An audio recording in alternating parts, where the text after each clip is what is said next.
Bonsoir, au sommaire de ce JT, la reprise du tourisme à destination de la Tunisie, une bonne nouvelle pour les voyagistes.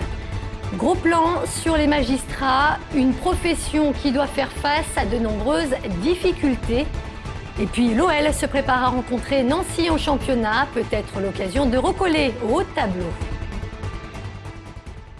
Carrefour, condamné par la justice, la Cour de cassation vient en effet de débouter l'enseigne de grande distribution.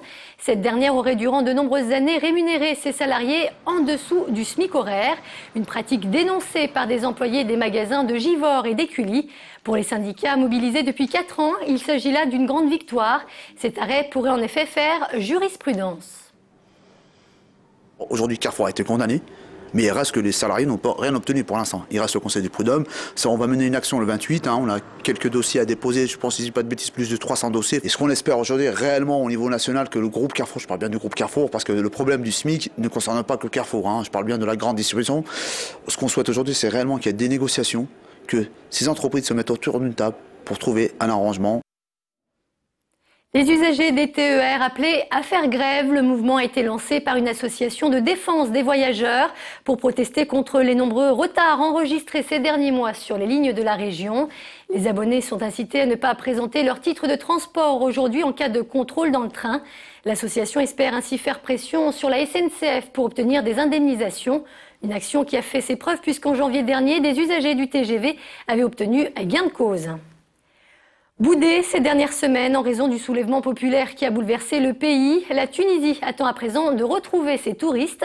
Le Quai d'Orsay a d'ailleurs en début de semaine levé les mises en garde, ce qui devrait permettre à l'activité touristique de redémarrer. C'est en tout cas ce qu'espèrent les voyagistes. Sylvie Roland. Retour à la normale sur les vols à destination et en provenance de Tunisie. Après les annulations et les nombreux retards enregistrés ces dernières semaines, tout est rentré dans l'ordre. On a décollé à 15 h et donc on est arrivé à l'heure. Pas de souci, l'avion n'était pas très plein donc on n'a pas eu de souci à l'embarquement. Des avions à moitié pleins, c'est le seul bémol pour les compagnies aériennes. Certains voyageurs manquent encore à l'appel. Nous avons les hommes d'affaires qui ont repris leur activité vis-à-vis de la Tunisie et là nous n'attendons plus que les touristes. Malgré la fin des restrictions de voyage vers les stations balnéaires tunisiennes, les touristes sont encore rares. Pour relancer la destination, les sites internet spécialisés bradent carrément leur séjour. Et dans les agences de voyage plus traditionnelles, même si le manque à gagner a été relativement limité, basse saison oblige, on est prêt là aussi à quelques concessions. Les voyages sur la Tunisie coûtent environ 500 € par personne. Et là, on a des tarifs qui sont en dessous des 400 €, voire même les enfants sont gratuits. Mais ne comptez pas sur des prix bradés au-delà du 31 mars. La Tunisie reste la destination préférée des Français et pas question pour les voyagistes de scier la branche sur laquelle ils sont assis. L'esprit de solidarité avec les Tunisiens entre également en ligne de compte avec 6,5% du PIB. Le tourisme est en effet le premier secteur d'activité en Tunisie. La région lyonnaise encore et toujours polluée. Aujourd'hui, le niveau d'information et de recommandation a de nouveau été activé. Et pour faire face à la multiplication de ces épisodes de pollution, la préfecture vient d'annoncer la mise en place d'un plan d'action interdépartemental. Parmi les mesures de ce dispositif, la généralisation des limitations de vitesse aux grands axes ou encore la mise en place possible d'une circulation alternée. À quelques semaines des élections cantonales qui se dérouleront, je vous le rappelle, les 20 et 27 mars prochains, Europe Écologie et les Verts ont présenté leurs candidats. Des candidats présents dans les 27 cantons renouvelables cette année, y compris Villeurbanne, ce qui ne devrait pas arranger leur relation avec la majorité municipale. Principal axe de campagne mis en avant par les écologistes et les transports. On écoute à ce sujet Béatrice Vessillier, candidate dans le canton Villeurbanne-Centre.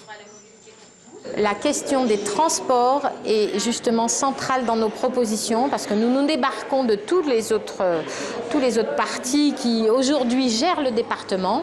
Donc nous disons non au tronçon ouest du périphérique, non à la desserte de grands stades parce que nous voulons mettre cet argent public pour ces grands projets pharaoniques, nous voulons le mettre sur la solidarité et sur les transports en commun. L'enveloppe de 5 millions d'euros accordée en début de semaine par Michel Mercier, le garde des Sceaux, aura finalement réussi à calmer la grogne des magistrats. Des moyens supplémentaires qui arrivent alors que de plus en plus de juges dénoncent justement le manque de moyens de la justice. Benoît d'Autriche a tenté de mieux comprendre ces difficultés. C'est le gros plan de la rédaction. Je dois convoquer pour le mois prochain, qui n'est pas encore fait. C'est un travail qui n'est pas encore fait. Donc je dois indiquer au greffe quelles sont les personnes que je souhaite voir convoquer dans les dossiers. Dans son bureau, les dossiers s'empilent. Françoise Neymarck est juge des enfants. Son rôle, juger les mineurs donc, mais surtout les protéger. Au total, elle gère 600 dossiers différents. Un rythme infernal. Les mesures que les juges prennent sont mises en œuvre avec du décalage, qui fait que les situations des familles s'aggravent, ou bien elles téléphonent beaucoup au tribunal pour savoir pourquoi ils n'ont pas déjà vu les éducateurs. Il faudrait plus de personnes, il faudrait aussi probablement plus de moyens pour suivre les mineurs. Et là, on ne parle pas de nous, on parle des éducateurs. Trop de dossiers, pas assez de professionnels. L'équation est simple et les principales victimes de l'accumulation, ce sont les greffiers. Ils croulent sous les dossiers et la justice devient hors la loi.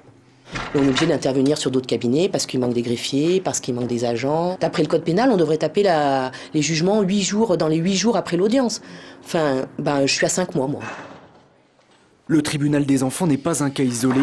À quelques mètres de là, le service d'application des peines. Ici, la situation est rigoureusement la même.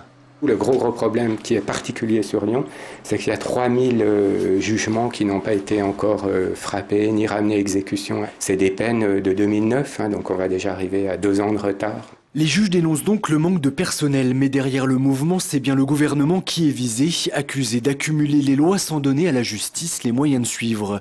Il y a une avalanche de textes depuis 2004 concernant l'application des peines, et parfois on cherche la cohérence. La semaine dernière, le président de la République a évoqué un grand état des lieux de la justice française. Les magistrats lyonnais, eux, le réclament depuis plusieurs années. Nancy, un adversaire à prendre au sérieux. Ce sont les propos tenus par Claude Puel, l'entraîneur de l'OL. Alors que tous les regards se portent déjà sur les 8e de finale aller de Ligue des Champions face au Real, les Lyonnais, eux, n'en oublient pas le championnat. Émilie Deschamps. Au match aller, la victoire de l'OL à Nancy avait relancé la saison des Lyonnais en championnat. Cette fois, une semaine après le beau succès à Saint-Etienne, les hommes de Claude Puel doivent confirmer. Nancy, un match qui passe quasi inaperçu dans un mois de février costaud, mais pourtant déjà décisif. On sait que ça va très vite, mais il faut quand même qu'on commence à récupérer quelques points sur l'île. Ça servirait à quoi d'aller gagner 4 à Saint-Etienne et de ne pas faire le résultat qu'il faut contre Nancy? Ça va être un match et il va falloir le jouer, bien le jouer, et il va être costaud. Surtout, cette rencontre est une ultime répétition avant la venue du Real Madrid mardi prochain. Le danger se situera donc peut-être là, avec le risque de regard déjà tourné vers la Ligue des Champions. Ça, je ne les crains pas, mais forcément c'est possible. On est des humains, donc c'est possible, mais on est tous focalisés sur le match de Nancy. Ce 3 points compte très cher.